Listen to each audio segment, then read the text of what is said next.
threw a punch at him during a match because he was in the way. No kidding. Yeah. Milo DeBrat punched Fabian? And he I sold remember it. that. Yeah. He sold it like a champ. Yeah, he did. Fabian sold a Milo DeBrat punch? Yeah. See, well, that's the thing. Milo DeBrat probably legitimately hit him. He might have. He's tough. Milo DeBrat is a shooter. Yeah. Milo DeBrat is a tough guy. Yeah. We should. He's always been rugged. We should go from the death of the PWA into the that angle we did with XW. Right. XW 2000 and PWA always kind of had a, not on the scale of WWF and WCW, but they kind of had like Right. a little bit of a feud going. On the indie level. On the indie level. Right. And PWA I thought had a better product, but look who won that one. XW 2000 was still running years later, and they still run. So. Yeah, they still run, but I wouldn't consider any victory in that feud whatsoever. Because the only reason XW started getting any draw back then, from what I was, from what I could see, was the feud. Really. Right. Tell us about the feud. The idea was taking the PWA guys, which are you. Yeah, me, Vortex, and Maze, and Jerry, and Jerry, and you, and eventually. Well, I don't include that because I mean you guys are wrestlers and it's about you. I don't. Well, the fans knew you were associated with PWA. Yeah. But it was, and then you got them hot on the mic when you. You were the mouthpiece. Yeah. Whatever. It's not. This is you a got cruise. you got them pissed shoot. off. This is a cruise Don't shoot. sell yourself short now. That's not the Maze shoot. All right. Run us through that. Tell us it was that Click got up with Steve Fury. Yeah. How were you told about it? I guess Jerry and the guys just told me about it, and I was just along for the ride, really. But when you say it, describe what we're talking about. well, we ended up going into the show as if we weren't part of it, as we were just fans, and as a group, and the local wrestling fans, most of them anyway, would recognize us, as the PWA guys. Plus, we were "Hey, what's up? You wearing guys?" PWA shirts. Well, yeah. And then they were asking if we were wrestling or whatever. We're just like, no, we're just here to check out the show and everything. And we ended up jumping on Steve Fury when he came out to the ring.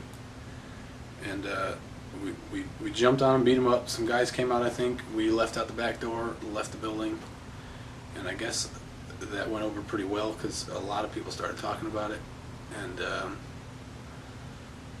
it went on, from what I remember of it, what we did of it was really good until somebody started throwing extra ideas into it, like, what would be better is if we had this guy come in and this guy come in and we had this big, huge PWA, NWO like thing, and it just ended up losing that fire that it had at the beginning when people thought it was a legitimate shoot, like we were there to piss them off, because a lot of the fans thought we literally went to the show and just started hitting the guy and left, like, oh shit, we're gonna get. We did leave. Well, yeah, we did. We got and we.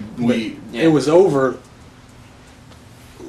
like an old school angle where the people were buying into it legitimately. It wasn't, oh, this is great, but I know it's a show and it's a storyline. It was, what the hell's going on here, kind of thing. Justin Cruze's punches put that across. Yeah, you were beating up Steve Fury pretty good. I remember because my thing is I never ever try to physically touch a wrestler. That's my thing. I think that as a manager to physically get involved is kind of disrespectful. He's the one who's taking the bumps. I mean, if a guy calls the spot, I'll do whatever he wants. Right. But I would never ever throw that idea in. Steve didn't, so I didn't take it upon myself to hit him. Right. But I think you made up for that. I think you were like, Sasso's not hitting him. I'll do it. A lot. Hard. Well, what went on in my head for that split second when I knew we had to start jumping on him, I was kind of behind one of y'all, maybe two of you, Vortex you and Maze or somebody. in front. Yeah, and I remember him getting right into the range where we should have been on him, and I just, for a split second, thought, well, nobody's doing nothing. So I just kind of leapt through everybody and just started hammering on him, because that was the only way that angle was going to work. He couldn't come out and get some powdery soft kicks and punches, and people aren't going to think that's real. So I just started wailing like I really hated the guy. Mm-hmm. Ended up looking good on video, I guess. Yeah, it looked fantastic, and I think they drew 50 people that night or something, and there was probably about 100 the next show, and then about 150 the next show. And yeah. A lot of people were showing up to watch it. Apparently there was a write-up about it in like the Santa Rosa Gazette or the their newspaper. Like that. Yeah, and it was. What were your thoughts on working with Steve? Steve was cool. I mean, aside from his blatant ripoff of his persona, That's not the question. he's a good worker. He has some good ideas. He's not totally useless like most of them.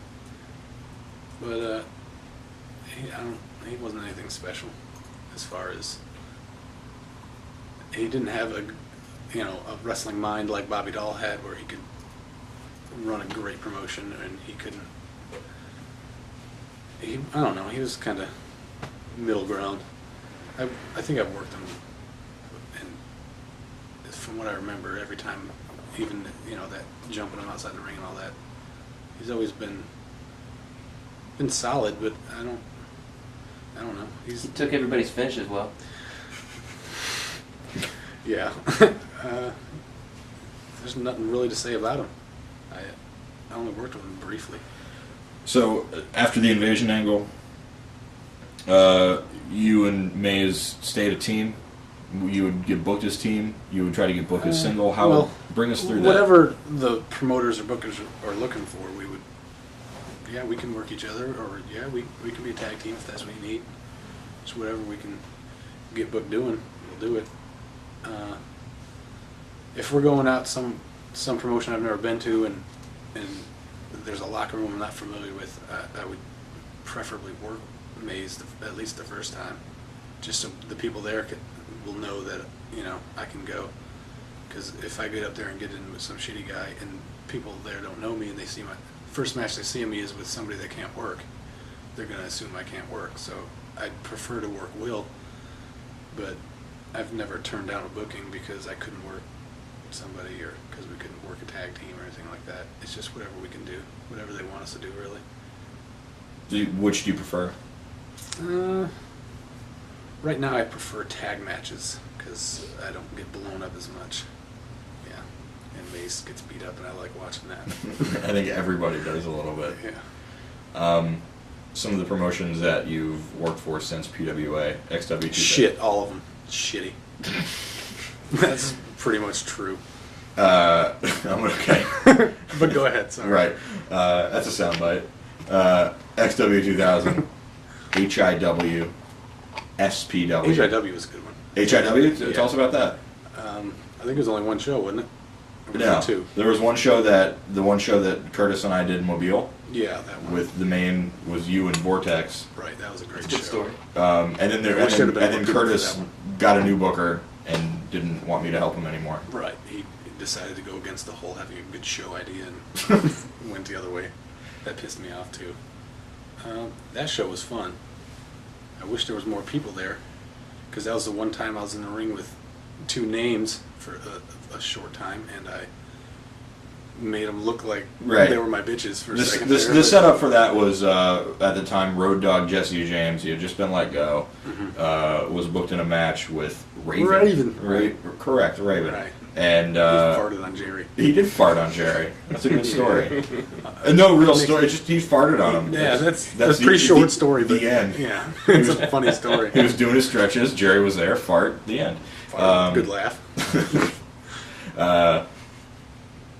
I knew right then I liked Raven. Yeah, Raven and Road Dogg were going to do the main, but Raven didn't want to miss his flight. He wanted to get an earlier flight back home, so we switched, and it was Road Dogg, Raven, which ECW led right in, like the ECW finish led right into you, Vortex. Tell us about that sequence. That was sweet, because I don't even know whose idea it was. It might have been yours, to cover up the whole Raven wanting to get the fuck out of there thing. It was Raven and Road Dogg did their finish, whatever that was, and right after their finish, in order to